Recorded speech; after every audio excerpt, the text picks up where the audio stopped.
নমস্কাৰ বহুত দিনৰ মূৰত এটা ভিডিঅ' লৈ আপোনালোকৰ মাজলৈ আহিলোঁ প্ৰথমেই দেখুৱাইছোঁ গাড়ীৰ অৱস্থা আৰু এয়া গাড়ীৰ অৱস্থা মানে কি ক'ম আৰু পামচাৰ হৈ থাকিলে আধা বাটতে ভাইটি এজনৰ লগত ঘৰলৈ আহি আছিলোঁ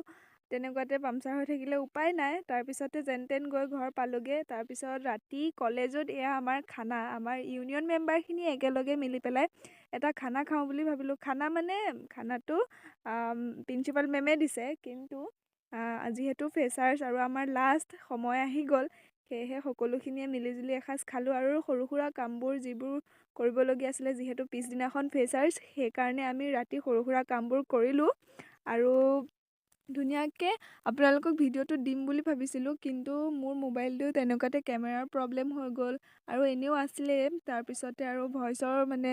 স্পীকাৰৰ প্ৰব্লেম হৈ গ'ল উপায় নাই তাৰপিছতে ষ্টপ দিবলগীয়া হ'ল তথাপি ভিডিঅ'বোৰ বেলেগৰ পৰা কালেক্ট কৰিছোঁ আৰু এয়া ফ্ৰেছাৰ্ছৰ দিনাখন কি হৈছিলে সৰু সুৰা অনুষ্ঠানবোৰ আপোনালোকক দেখাবলৈ চেষ্টা কৰিম ফ্ৰেছাৰ্ছত এইবাৰ ছিংগাৰ হিচাপে নীলাভনীতা বা আহিছিলে আৰু মটিভেটৰ হিচাপে দীপক শৰ্মা ছাৰ আহিছিলে তাৰে কিছুমান সৰু ক্লিপ আপোনালোকক দেখাবলৈ চেষ্টা কৰিলোঁ কেনেকুৱা পালে ভিডিঅ'টো জনাব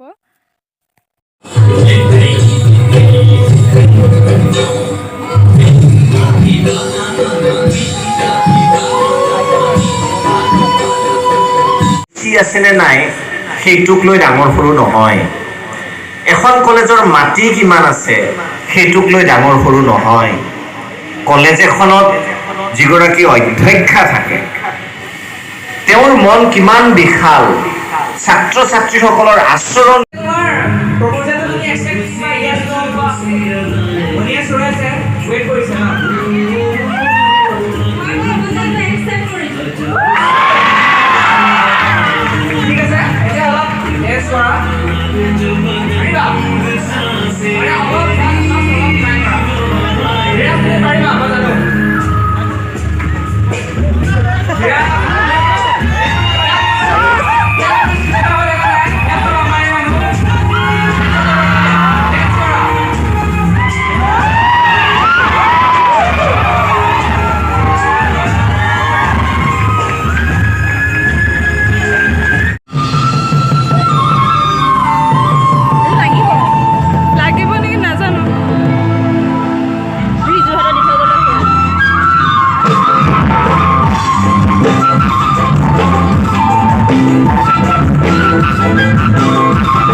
Joy coming,